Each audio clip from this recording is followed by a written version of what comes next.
Hey guys, kinggath here with Bethesda Mod School.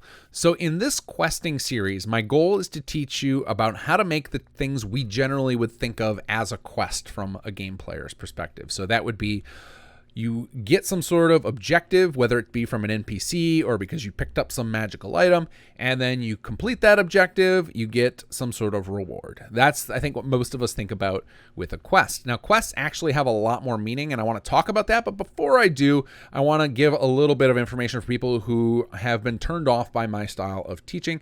So first up is, I like to talk a lot. I'm sure some of you guys have found that out, but it has a very particular reason to do so, is I learn better when I understand why people are doing something, and rather than just seeing them do the steps.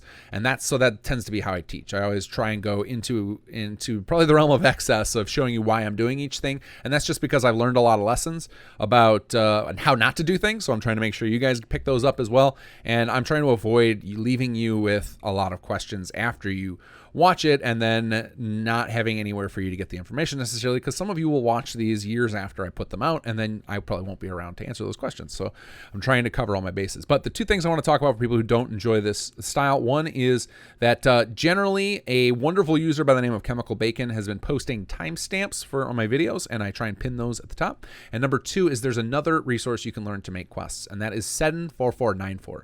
He's an awesome YouTuber. He probably taught the majority of Fallout 4 quest makers how to do what they do, because he was the first one to put that information out, and he did it in a very great way. He's very succinct. He will get right to the point. He just shows you how to do things, not a lot of preamble, not a lot of talking about why he's doing things. He just does them, shows you how to do it, shows you the steps that are necessary, and gets it done. So if that's how you learn better, head over to his channel. You will pick up all of this stuff eventually. I am going to go into excessive detail about every step and why I'm doing it in a certain way, and hopefully for those of you guys who learn better that way, this will be useful to you. All right, so let's talk a little bit about the phrase quest, because this is important because I use it for a lot of things, because the creation kit uses it for a lot of things. So in the creation kit, I've identified 4 ways the actual quests get used. Now, like I said earlier, we generally think about quests as RPG players. We think of quest in the in-game term, but in the creation kit, quests are used for a bunch of different things. So they are used for that type of thing, the mission with objectives and rewards, and that's one way. The next is they're actually used to control all dialogue in the game. So not just dialogue from those quests that maybe will result in you getting a reward or XP, but they also just control generic dialogue. So if you think about the arrow in the knee from Skyrim, or my version of that in Fallout 4, I think my favorite line that I hear all the time is, I can't remember the last time I had clean fingernails. Those types of lines, they have nothing to do with any quests, but they are handled by quest objects. And quest, again, that's this form type in the creation kit.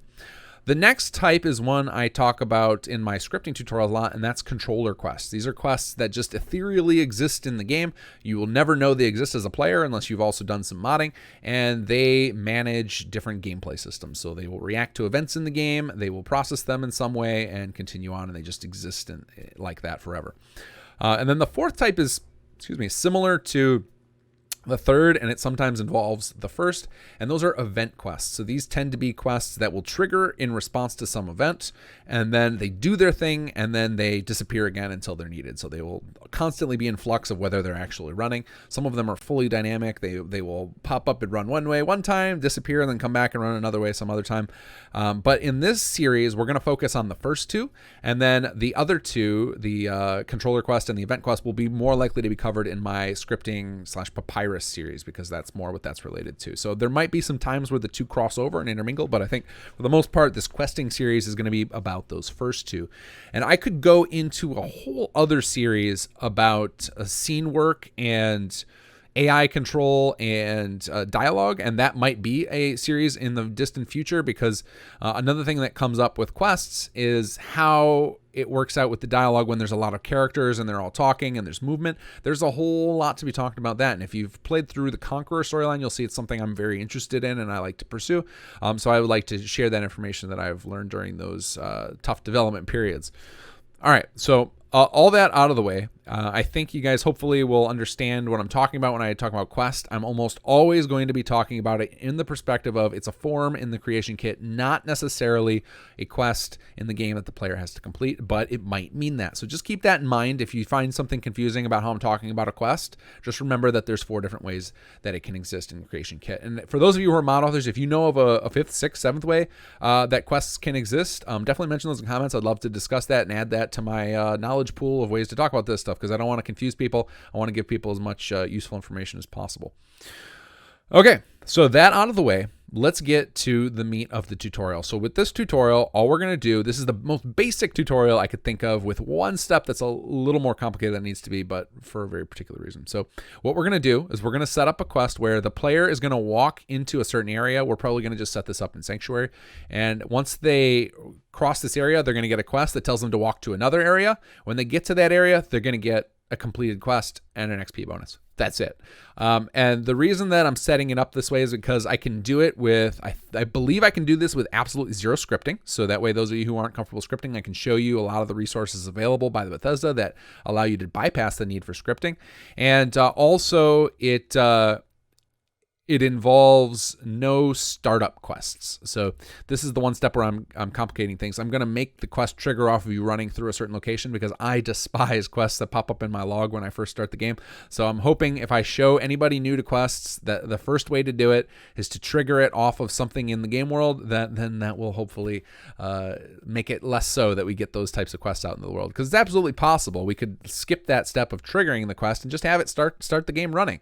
But that, I think, as everyone who's played with Creation Club content knows, is horrible, and I don't want to encourage that, so we're going to show it this way. All right, let's get started. Okay, so first thing we're going to do, and before I continue, I guess I should say this is assuming you've gone through the Creation Kit 101 guide, so definitely go back through that if you don't know what I'm doing here. But we've already loaded up Fallout 4.esm. We're going to expand character in our object window and click on quest, and then over here we're going to right-click and hit new. And like I mentioned in all my tutorials, we want to give ourselves a unique ID, and I always recommend you start it with a prefix. So come up with a prefix for this particular mod and just always start every one of your forms with that. It makes it much easier to find stuff in the creation kit. So we're going to call this KG Quest, and we'll call this 101 Simple Quest. Okay, so now we're going to talk about what we're going to fill out on here. We're going to be skipping a lot of fields. So I know a lot of times when I introduce a new form type, so for example, something complex like furniture, I'll go through every single field and talk about it. But I think with quests, there's so much going on, there's so much depth, and so many things that are going to start popping up. Like, this isn't even all of the tabs. There are more that will appear once we hit OK and open our form again. So for the sake of not overwhelming you guys and keeping you focused on the information that's important with each of these ones, I'm just going to teach you pieces of this quest form as we need them. And so I get to skip then for this tutorial the most complicated quest thing in the world, which is quest aliases, and we can stick to the much easier to digest pieces. So let's start talking about the ones we're going to need for this particular quest we're going to set up. So the first thing here is this quest name field. This is actually an optional field. So I mentioned that there's those 4 types. The only type that you actually need a quest name in are the first type, that type that involves something in the game, because this quest name is what will appear in the Pip-Boy when you have a quest objective. So for things like dialogue quests that don't have any objectives, or controller quests or event quests, the player may never ever need to see the quest name, and so it's an optional field. In our case, we are going to show objectives, so we're going to punch this in here, and there is actually a time when a quest can exist where it shows up in the Pip-Boy but doesn't actually need a quest name, and that's those miscellaneous quests. I'm sure you've seen many times you get those miscellaneous objectives. They don't have a quest name. They're just listed there, and in those cases, those quests, even though they're actual quest records, they don't need a quest name either. In those cases, often what you'll find that Bethesda has done is they'll put some sort of interesting note or information here, and I've seen some people do it. I don't know if I've seen Bethesda do it, but I've seen mod authors, well, they'll put it in brackets or something like that to make sure they remember if they open it up that this is not a quest the player is seeing, just as a reminder to anybody else who's working on it. Might be a good practice. In this case, we do want it to show up, and we're going to just call it Simple Quest, because that is all we're doing. Next, we're going to jump over to this type drop down. So I just mentioned miscellaneous. So this type does a couple of things. If we click this, you'll see that there's a list here, and most of them have to do with Fallout 4 directly. And what these have to do with are a couple of things. First off, these will control the type of music that will play when you complete them. So it tends to be like the main quest has one set of music, side quests have a different set of music. They will also impact the stats that the player sees. So there's a stat page in the game that tracks achievement type things based on number of quests and things you've completed for various factions. Excuse me, that's what that has to do with. So I tend to find that I will almost always use either, none for things like the controller quests. I will use miscellaneous if I want my objective to just be miscellaneous and I don't need a quest name to show up and I don't need it to be independent of everything else. And then generally I will use side quests for most things. But then if I'm doing something big and epic like the Conqueror storyline, I will use main quest. I think the change in the music is meaningful and there's no other way to control that I've found. If you out there are a mod author, you know how to control the music of when a quest is complete, definitely let me know. I'd love to be able to give that information out to people. So for our case, we're going to use side quests. This is what I think most of you will use for the quests that you're designing in the creation kit. Next field we're going to go down to is priority. So the priority field can be fairly complicated, but I think the safest number to use here is 50, and that puts it like right in the center. This priority can go anywhere from 0 to 100, and priority is used in two major points that I found. There are probably others, but at this time of recording, I am aware of two major points it's used. One is to handle dialogue conflicts. So like I mentioned, quests control all dialogue. And so often there will be scenarios where a character has multiple quests that they have dialogue stored on and multiple that it's eligible to speak. Well, when it becomes a tie like that, so for example, say Preston's a great example. He has all sorts of quests he's involved in. He's involved in a lot of those Settler Radiants. He's got his companion quest. He's got some of the main quests he's involved in. And so what will happen when he's eligible to speak lines from multiple of them is the one with the highest priority will win out. And so that's one way it's used for controlling dialogue priority.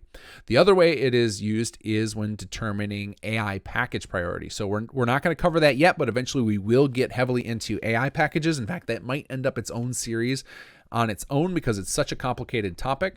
But AI packages just basically tell any NPC what they're supposed to be doing at any given moment. And if they have packages on multiple quests, then they will use the priority as the tiebreaker when all other things are equal. So that's the two places I'm aware of that priority gets used. And so I find 50 is a good safe number to start quests on. You'll actually find if you were to look into my mods that I tend to do one of two priorities for pretty much everything. I will use 30 for my controller quests and I will use 45 for my actual quests that involve objectives. I don't remember how I came up with those numbers. I might have just seen Bethesda using them a lot, and I've probably gone off of that track since then. So you'll find some of my quests probably go and use totally different numbers, but I just naturally, my instinct is always to type in 30 or 45. So I know that tends to be what I use, but there's no other reason than I probably picked that up for a reason for differentiating between those quest types. Also, then if I happen to include dialogue on some of my controller quests or on my dialogue quests, I know that my quests that have objectives, since I always use 45, would always take priority in case something became a conflict. So priority is a very powerful feature, but it's one that you probably won't need until you get really into advanced stuff or you start building a pretty monstrous network of quests in a mod. And at that point, you'll have so much experience that this will just be real easy for you to handle. Okay, so then the last fields that we're concerned with on this particular page here are these checkboxes. So we're just going to talk about these three. These other two, I don't think I've ever had to use these right here, so we're not going to mess with those. And then, actually, we'll talk about quest completion as well. So I'll go over a couple more of these that we're not going to use. So start game enabled, we're going to uncheck this. So I mentioned that in the intro, I hate start game enabled quests because they pop up for the player right away and they're very immersive breaking, especially if they give you an objective. So anybody who's played through the creation club content knows that it's very obnoxious to start a game with a whole lot of quests popping up. So I'd highly encourage everybody to turn this off on those quests that have objectives and instead trigger those by something in the game. So even if it's, some event that happens later or some trigger box the player runs through or picks up an item or have an NPC give to them, anything but start game enabled.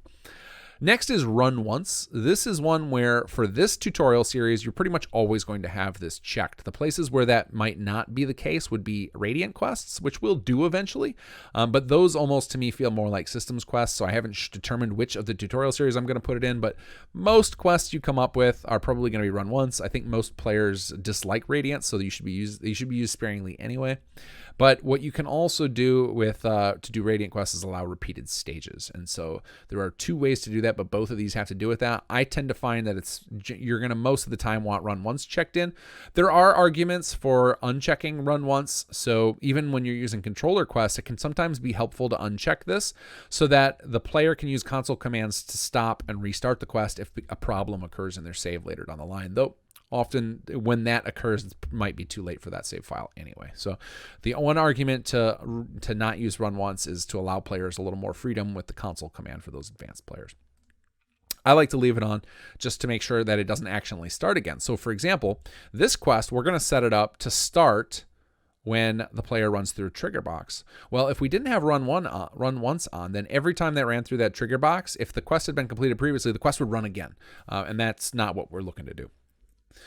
So then quest completion here, this shows up a whole lot of different things, but if you just type in XP, so if you just click in there and type in the letters X and P on your keyboard, it will jump down to predefined experience amounts that Bethesda has come up with that players would expect and would feel balanced in the game. So it tends to be that you've got some that are Radiant, you've got some that are related to the factions, you've got miscellaneous quests, you've got the Act 1, Act 2, Act 3, so those are the major story arcs in the main game, and they progressively give more experience. So you'll just want to pick whatever one feels right, and these are pretty small amounts. All of these are pretty small amounts of experience. I think the exception are like the Act 3 bigger. They start to get pretty substantial, but I think for our case, we're just going to use something very, very small here. We're going to use, and you can see they have level too, so XP, miscellaneous quest, etc.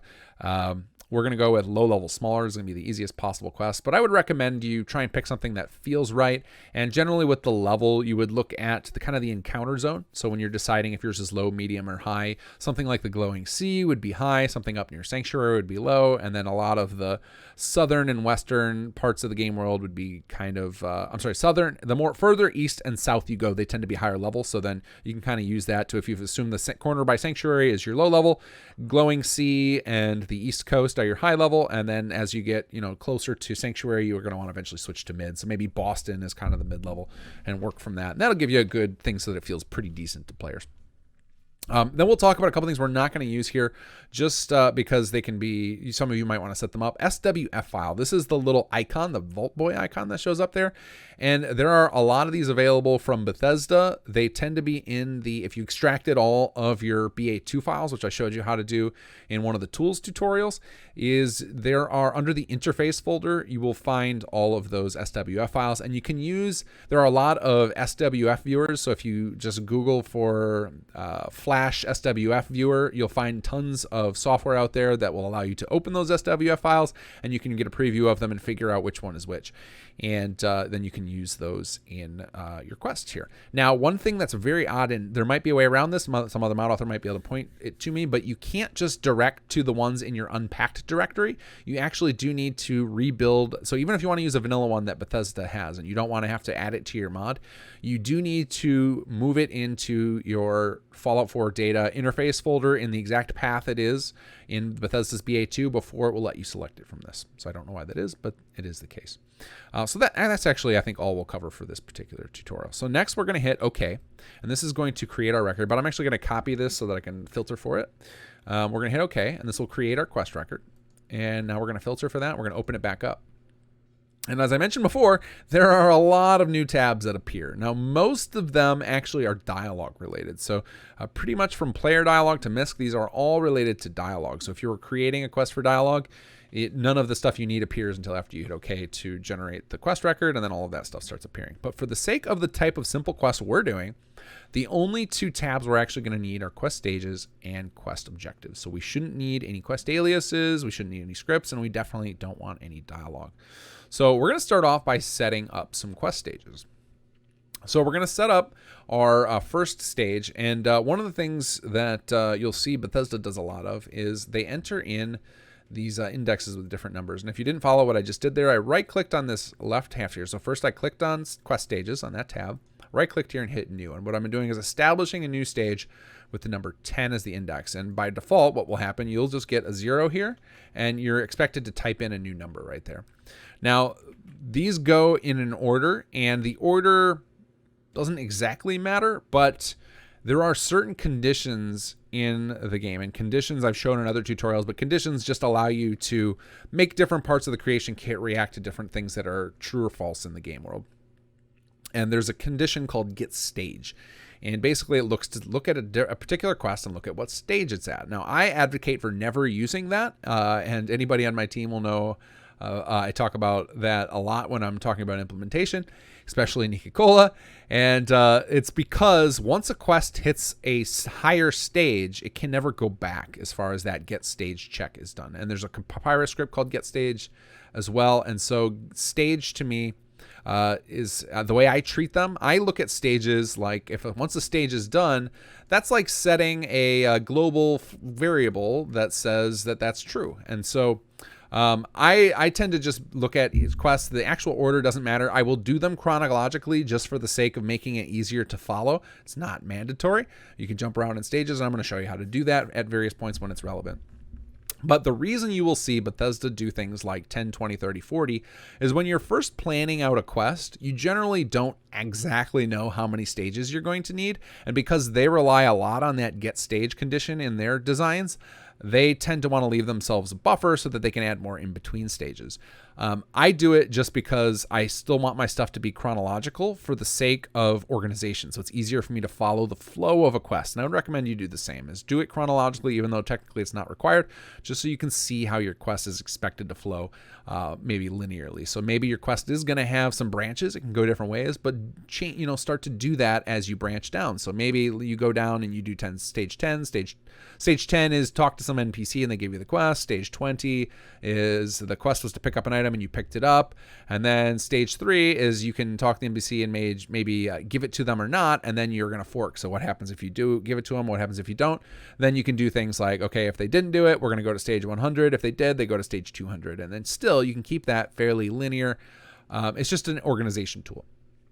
So for the sake of this tutorial, just do stage 10. And now you'll see that there's 2 blank columns here. And what these represent are the information that goes in these 2 boxes right here. So to get this information, this is going to be useful information. Some of it's in game and some of it's just for you. If you right click over here under log entry and hit new, this log entry, this field is actually what the player will see in their Pip-Boy if they dig in. So I've very rarely seen anybody look at this information in Let's Plays or anything. I never use it, but generally this is written in the first person perspective, and it's kind of the character talking to themselves, kind of writing a diary entry. That's what this is for. It's totally optional. Very few mods actually do it. In fact, I don't even know that all of Bethesda's quests do it. I think their main quests do, but I don't know that that's the case for a lot of their side quests. Designer notes, on the other hand, I would recommend you always fill out 100% of the time. Excuse me. So for designer notes, effectively what you're doing is you're leaving yourself a little note about what this stage is. So we're going to put in here, player has first objective. We could also put in here quest started, something like that. But what you'll see here is once we type that in and we click off of there, it appears under the notes. So now we can see at a glance, if we look at this, we'd be able to see all of the designer notes for all of our stages. So we can just quickly see how our quest operates. And what's really cool is that there are various points in the creation kit where we'll actually show your note in a drop-down menu so you can see it at a glance, so you don't have to memorize what all these stages you set up were. So then this just becomes one of the most important parts for quest planning for me, as I tend to do this. It tends to be one of the very first things I do is I'll plan out everything I want to do. So we're going to do 20 player went to objective. And that's it. That's the only 2 stages we're going to need, because we're going to have our first stage is going to fire when the player walks into a trigger box we're going to set up. Then they're going to get their objective to go walk to the second place. And when they get there, we're going to have this fire. And then that's when we'll complete it and give them their XP. And so we're going to do a couple of things here. First up, we're going to check in on the second one. We're going to check in this. We're going to check this little complete quest box. And what this will do is this will automatically mark the quest complete. It will give the player their experience, and the quest will be over. So this is a simple way to do it. You can also do this from a script, but we're not going to cover that for now. So this is a nice simple way. We're going to just hit complete quest there. And that will be it. So now the next thing we want to do is we want to we want to set this up to trigger. So that there's different orders we could do this in because I'm so familiar with this stuff. But let's go ahead and set up how this quest is going to start. But basically we're going to have our quest start, and we want to know that they have their first objective. And we'll explain why we want this as a player's first objective as a stage in a moment. So let's just get into the game world, and I'll hopefully make this a little clearer. So we're going to start by going on our cell view here, and we're going to go to the world space, and we're going to go to Commonwealth, because I said we're going to start this in Sanctuary. That way it's very quick to get to from a new game. And if any of you guys out there are doing quest testing, I highly recommend you get yourselves a clean save off of Nexus. This would be just some sort of save that a lot of people release them. They're sitting at the vault elevator so that you can customize the character.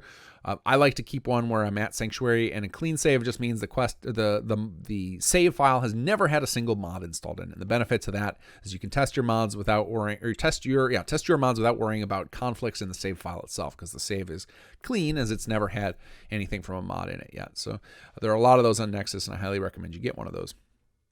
All right, so we're gonna start typing in the letter Sanctuary here, and we're gonna double click on Sanctuary EXT, and in just a moment here, it will load up in our render window.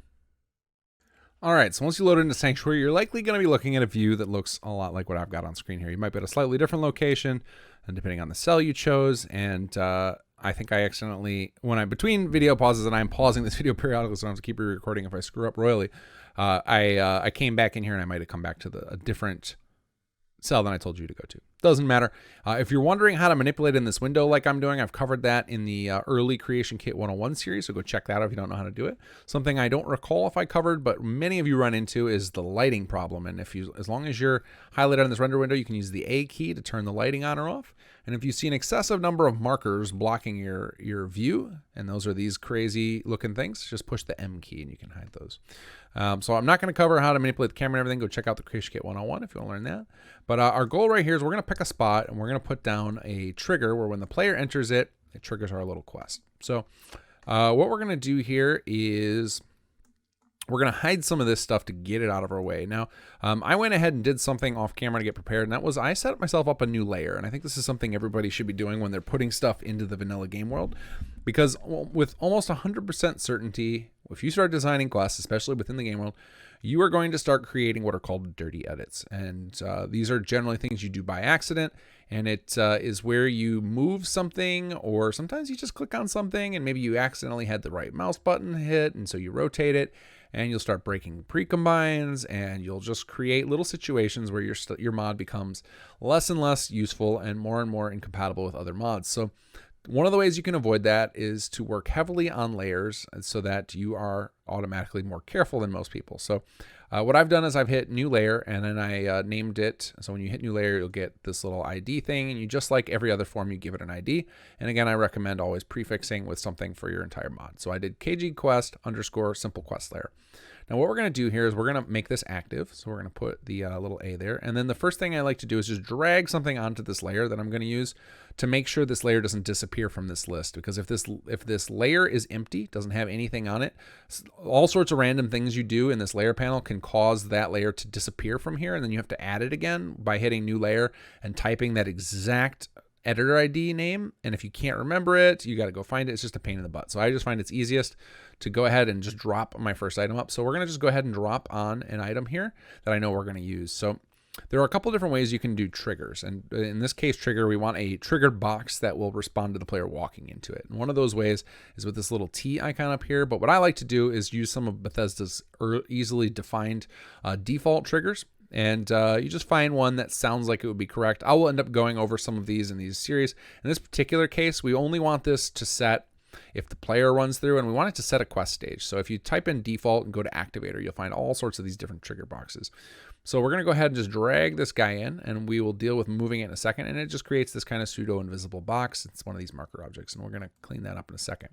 But first we're going to do, so now we got an item on our layer, so our layer won't just disappear from this window. Now we're going to start hiding some of these other things to try and clean up this mess and make this easier to see what's going on here. So as we hide more and more stuff, you can see different things start hiding. So like RR hides a bunch of the houses, sanctuary roads. We want to leave those. We want to leave the stuff we're going to be actually looking at here.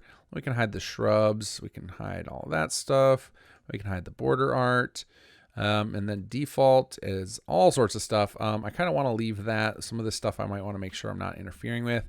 And that makes it a lot easier to deal with. And then the next thing I would do before you start editing anything is run down this freeze column and click it on any of the layers that you left hidden. And what that does is make sure that you can't click on anything on those layers, so you can't accidentally edit it. And now you're free to just manipulate the items on your layer, because that's the one that's visible and not frozen.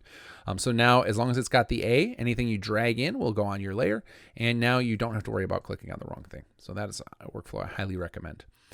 So I've got my thing here, and I'm just right dragging to rotate this. If you find yours is jumping in increments, then you can just hit Control Q, and that will turn angle snapping on and off. But we're going to leave that here.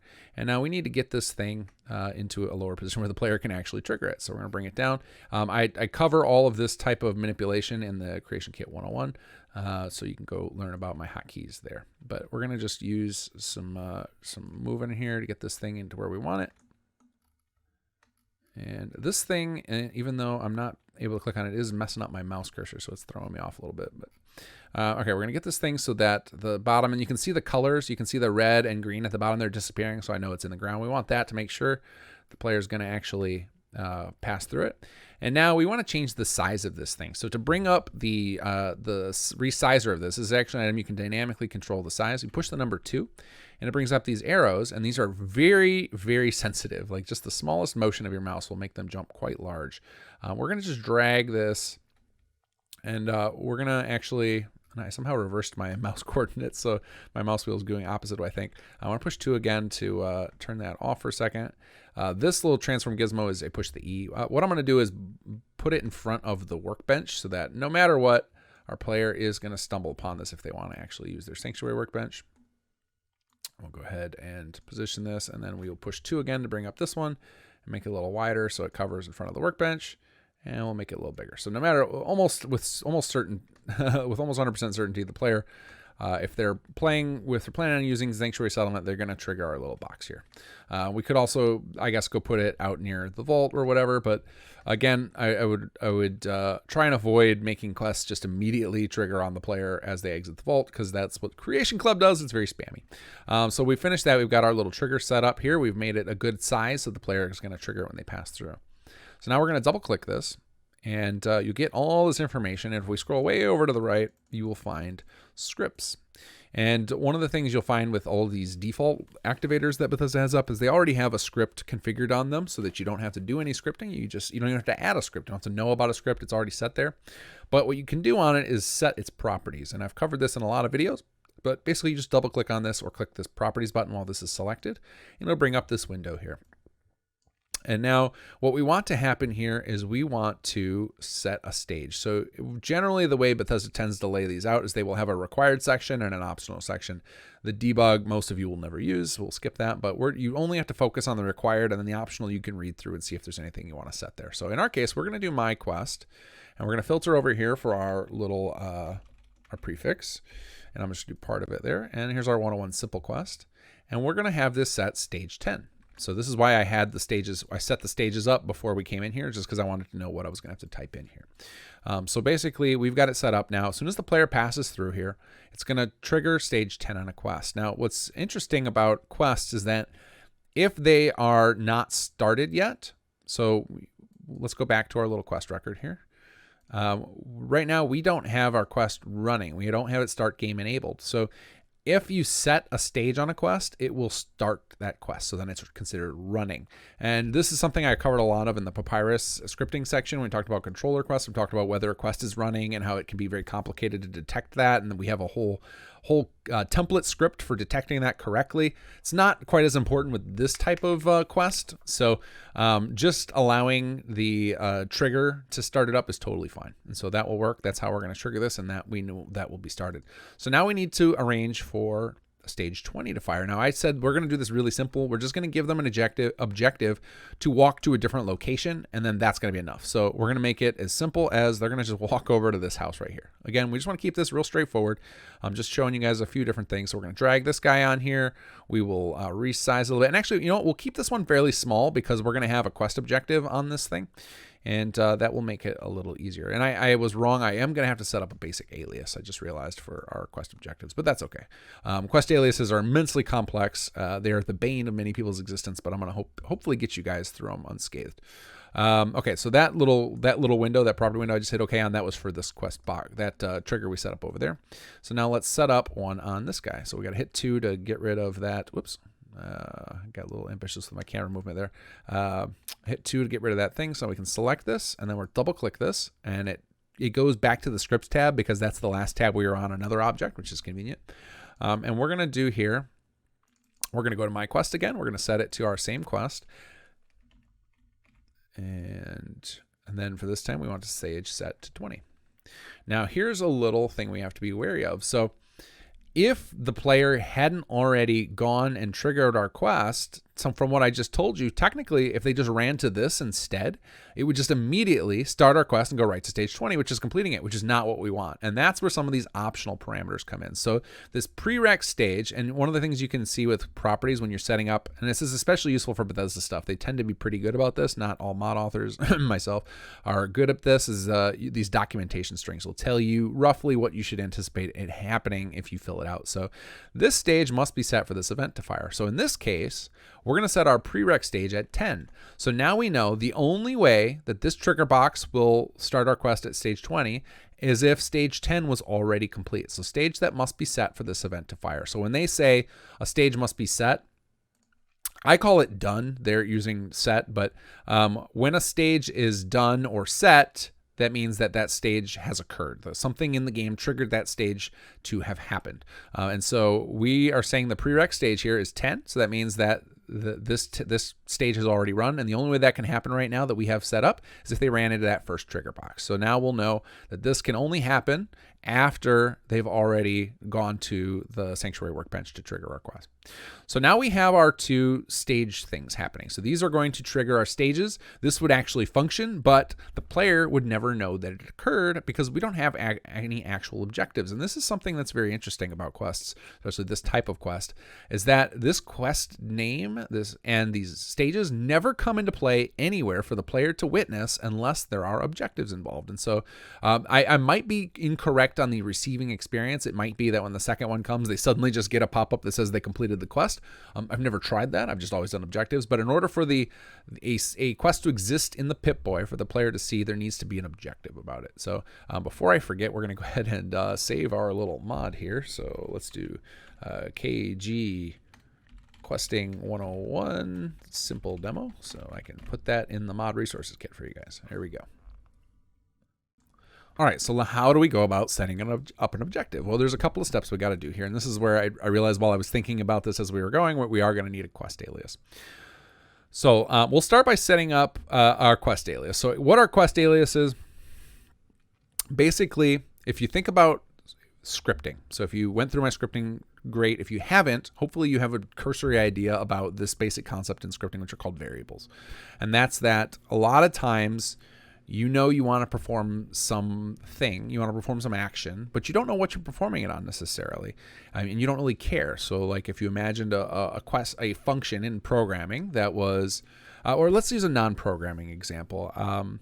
Let's say you own a store and you want to sell an item for a price. So like say you're selling computer mice and you know you have this fancy MMO laden mouse with all these extra buttons, and you know that you want to sell it for $100. Well, when you set it up in your cash register, you don't want to have to program in every single one of those mice that you own that you want to sell. You just want to program in the model, and then the individual mice, they are irrelevant. And that's kind of how variables and quest aliases work, is you're going to set up your price based on your model number, and then the individual mice that you own are interchangeable. So in this case, we're going to set up, and that might be a terrible metaphor or whatever for this. If that confused any of you, maybe the scripting helps, is scripting variables. That's kind of what quest aliases are. And the reason that we have to use these quest aliases is because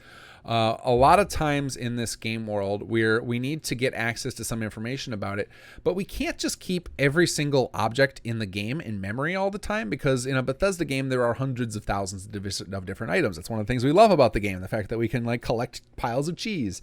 We can't have all of those in memory at one time. So what we'll do is we will use quest aliases to grab those as we need them, and that way they don't have to remain in memory until the quest is actually running. And so what we're going to do here is we're going to set up an alias. We're going to hit new reference alias, and I will teach you about all these different types eventually, but reference alias effectively means a single item. There's a single item or a single NPC, one single thing that we need to reference. So we're going to do new reference alias.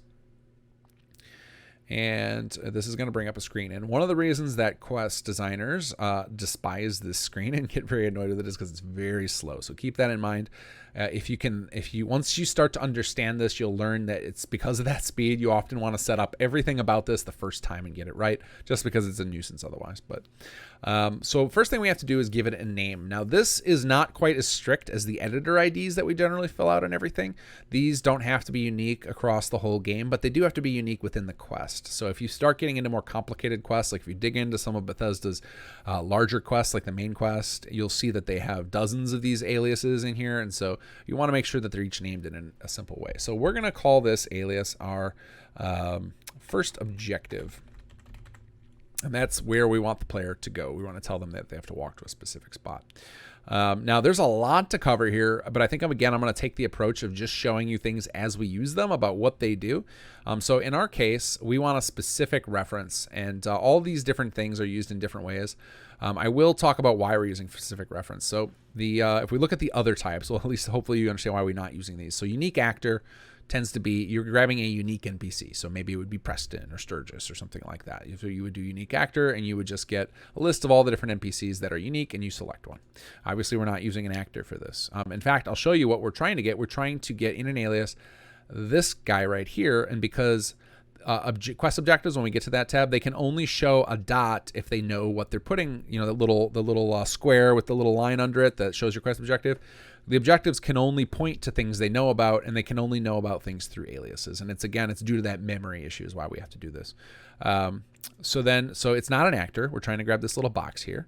Location alias reference. So these are just way too complicated to get into right now, so I'm not even going to bother, but I will talk about one specific type I think a lot of you are very familiar with, and that is map markers. And so like a location has a map marker on it, and that map marker determines how close you have to get to a certain location before it pops up, that you get the little pop-up that says you've discovered it, and that you actually can see the thing on your Pip-Boy map, and the actual spot on your Pip-Boy map is determined by this. Well, each location in the game, and those are the locations you can be determined, again, if you think about in your UI, you walk into Sanctuary and it says Sanctuary discovered. Sanctuary is the location, and then the actual map marker on the map is the map marker ref type. So you can get access to that type of stuff through this. But it's way more complicated to use than what I just said there. So we'll go over those in future because they're super useful, but we don't need them for this tutorial. External alias ref tends to mean that you're grabbing a quest alias from some other quest. Again, that's something we might use in the future. Create ref to object. This is another thing where quests can actually generate items on the fly. They can actually put items into the game world, and that's often how quest objects are done. We'll do that in another tutorial. And then find matching reference. This is almost exclusively used by those event quests I talked about. So that's not something we'll likely ever do in this series, but maybe I can think of a couple of quests I've used them for, but very rarely will they end up in the actual quest that has the objectives. They tend to be in event quests, but maybe the event quest is only used by your thing. So again, I'll think of some we can use those for. An example of one where that gets used would be when you fire the Minuteman flare gun, is that it will use an event quest to find the actual flare that you fired, so it knows where the Minuteman, the direction they should come from and where they should head to. So stuff like that can happen. But in our case, what we want is specific reference. This means we want a very specific, using my bad metaphor from before, we want a specific mouse. We're not interested in just any mouse. We want one of the specific, so not just any of our fancy 50-button model, but we want the third one in the pile. That's a specific reference. So we're going to hit select forced reference, and that brings up this little window. Now, what we can do, since we've already got it open right here, is we can hit select reference in render window. Another way you can access that is actually select the actual cell that you know your object is in, and you can search for it by name. I find that only tends to be useful for things like actors or things that are very unique. But for the most part, you'll end up doing select reference in render window. The other time it's useful to do this is if you're having a lot of trouble selecting your particular item, maybe because it's in a very busy area, and maybe even within your own layer, if you've got all this, you went through all the trouble I did here to freeze a lot of layers, you're having trouble selecting it, can be useful to do filtering. Now, I will show you another little trick to make it easier to find refs by filter. If you double click any of your objects, this right here, this reference editor ID, you can give things unique names up here that are only available within the creation kit for things like this, so that you could actually find it by then. So, oops, where did that window just got closed. So we're going to hit close out of here just for a second, because I need that window closed in order to show you the next thing. But once, whatever you type in here, that would come up in that filter in that screen we were just in. But we're not going to bother with that right this second. So I'm going to open up my alias, and you'll see it takes quite a while to open back up, and why we tend to want to do all of this stuff at once. We're going to click select forced reference and then hit select reference in render window, and it brings up this little white target. And if you're outside of the render window, it goes red. But we just double click on our item, and then you look right here to make sure it's the right item. Now, this is another advantage of giving things the name by double clicking on them and filling it out right here, is if you have multiple of the same type of item and maybe they're close to each other, you might not be certain which one you were just on. Maybe you have two trigger boxes right next to each other and you're worried you might have selected the wrong one. Again, that's a good reason to name these here. So then in your alias window here, you can confirm with 100% certainty that it's the right thing. The other way you can confirm, if you see here, there's this little ID here, this 01000F9D. Well, that corresponds on this screen to this little number right up here. So there's a bunch of these ID numbers on here, and these are useful because they're always absolutely unique. Now, this number right here under the base object, that's the ID number of that activator that we placed down. Where's that at?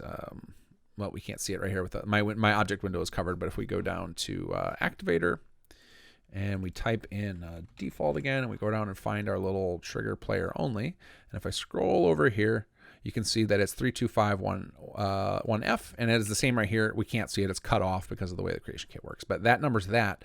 The actual number that represents this model right in the world is this number right up here, as you can see right here. So that's another way you can verify it. So we'll hit OK there. And you're going to get offered this all the time, the recommended fill type change. Your answer to this is almost always no, especially when you're working out in the vanilla game world. Once you get into making your own cells, so your own interior cells, which we'll probably cover at some point because it's pretty simple to do that, especially if we can duplicate some of Bethesda's cells to work from.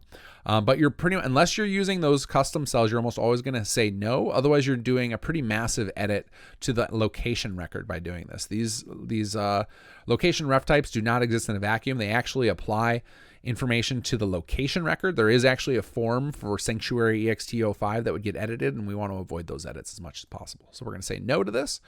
The benefit to those ref types of having that is that they can be accessed more easily at runtime when something has a ref type without having to be stored in memory. So this is that thing I talked about. You can't have everything loaded in memory.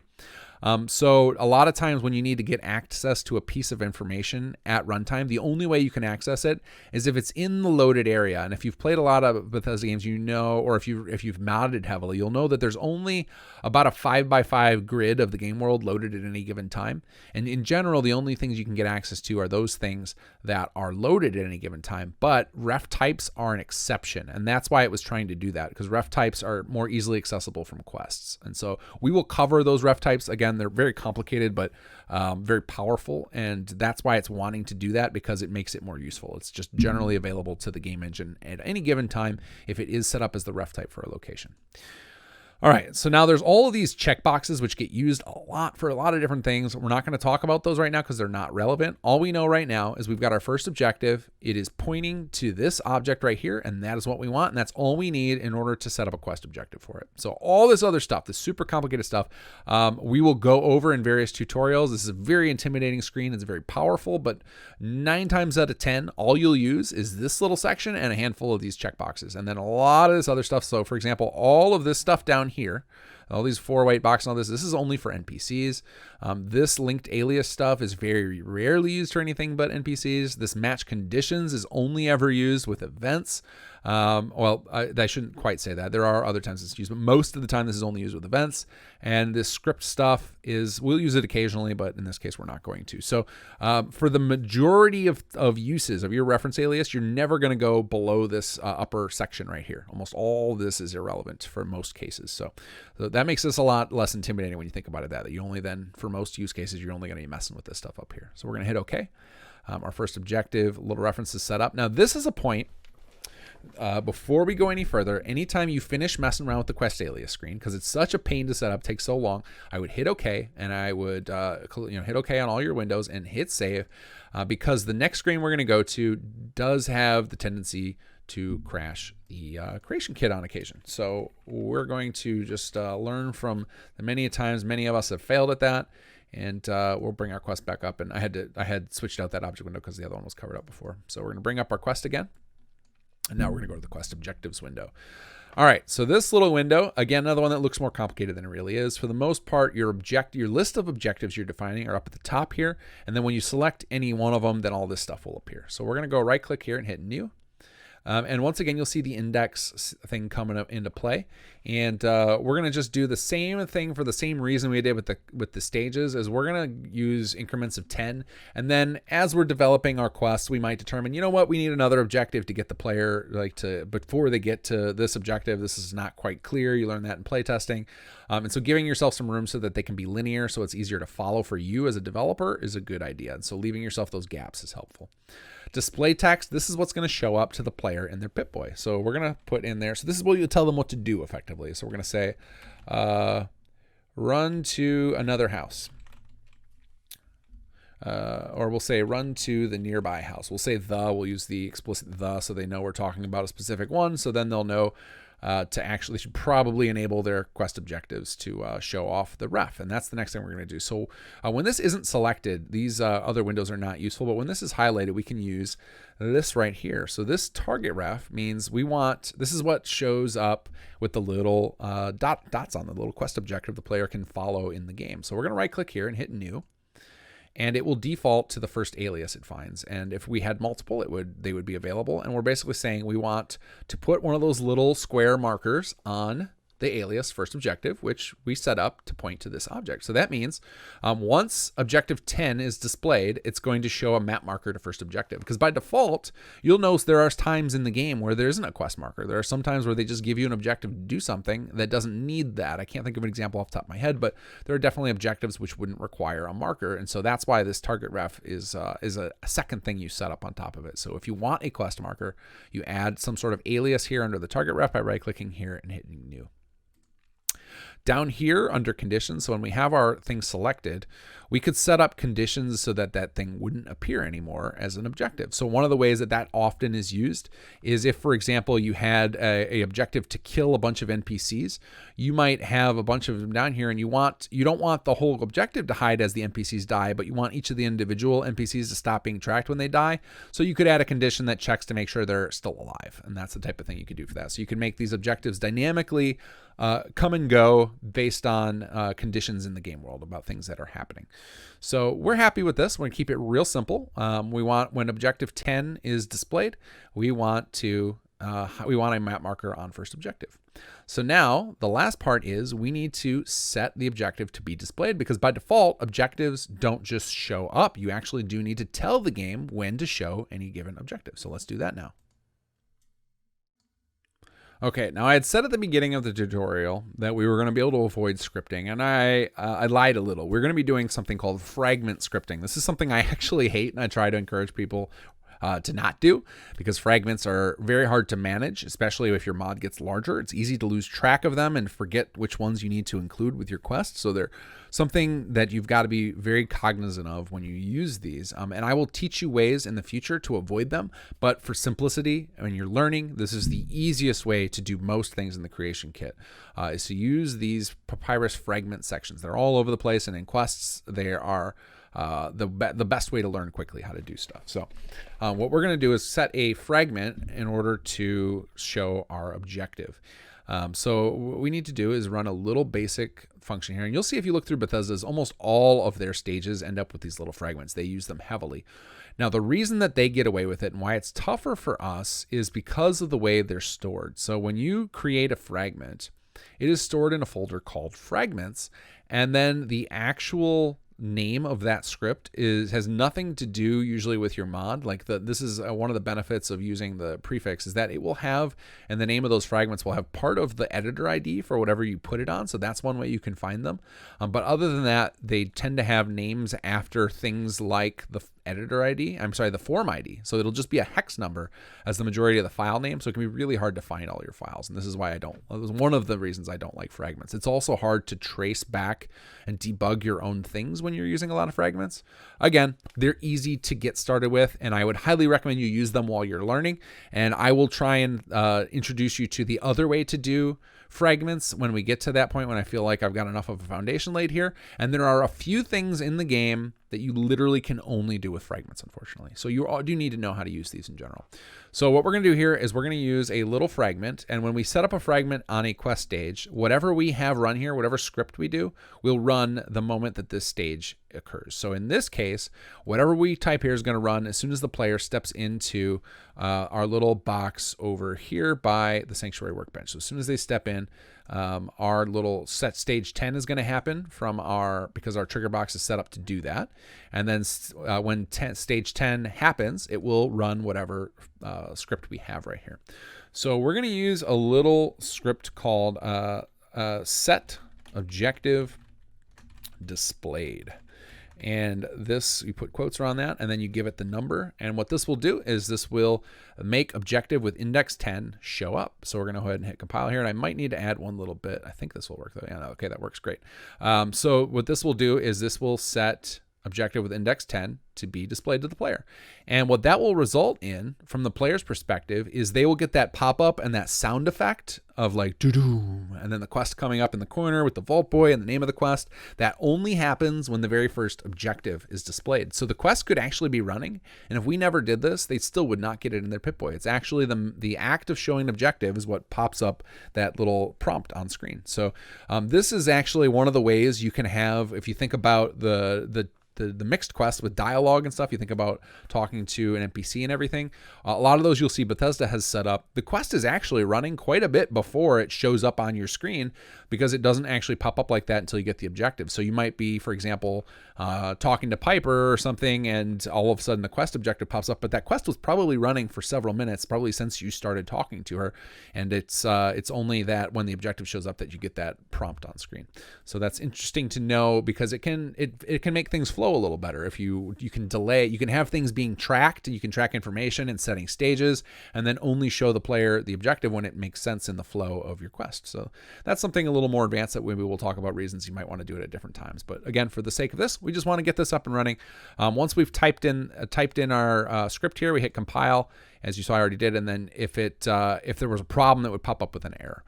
And if you're wondering what you can actually run in these, if you're on the Creation Kit site, if you search for quest under there, and let me bring that up in another little window here, and it's going to take a moment because Creation Kit has a buffer on it to prevent you from spamming on here.